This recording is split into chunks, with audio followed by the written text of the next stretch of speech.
William Morrow and HarperAudio present Rook and Rebel, a novel, by Kate Crew, performed by Lucy Rivers and Sean Masters.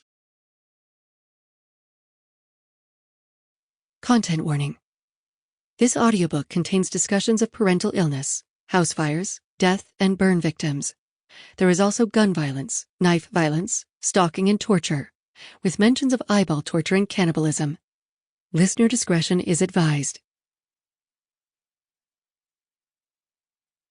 Chapter 1.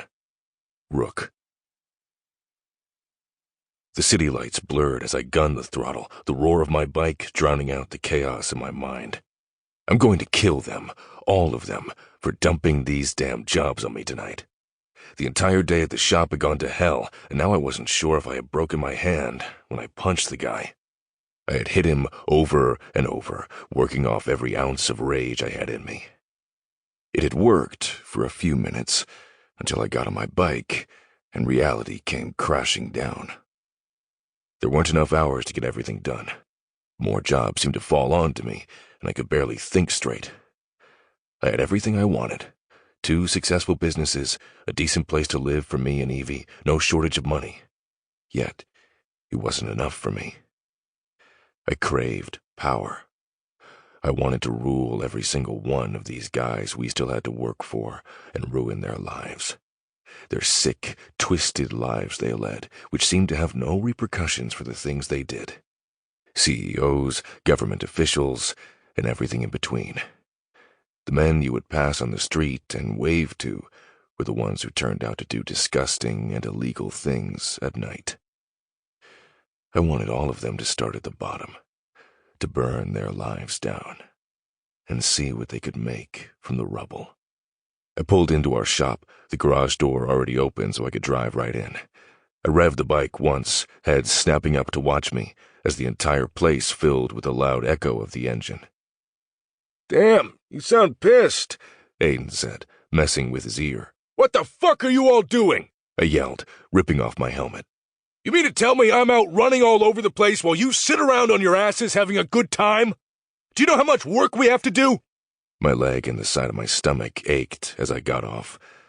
The burn injury always seemed to hurt the longer I rode and fought. I tried to stretch out my leg, already knowing it wouldn't help. The pain would get worse before it got better. Hopefully I would last the rest of the night until I could finally lie down. Then it would hurt like hell and keep me up half the night.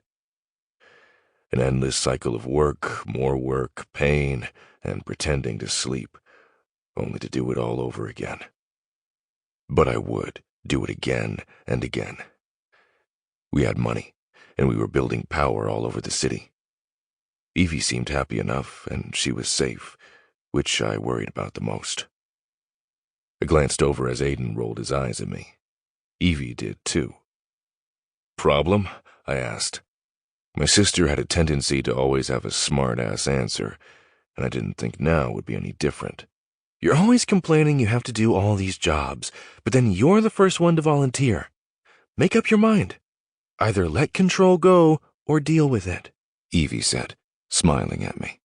"Heroes and Mason's bikes are down," Aiden added, not letting me snap back at Evie. "They are fixing them.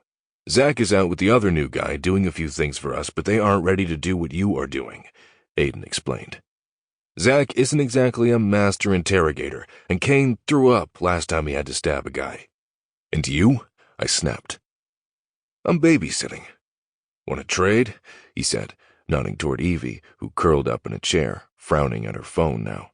"Yes, please trade," she said. "I'm sick of him." "Then stop fucking texting me when I am right next to you." He shook his head, turning further in his seat, not to look at her. She gave him a sweet smile. "But then I'd have to look over at your disgusting face when I talk." "What do you have left?" he asked me. "Whatever it is, I'll take it. I have to go find Elliot and hit him a few times until he's ready to pay." "Done. I'll do it. Sit with your psycho sister instead." "Aw, poor Aiden is mad.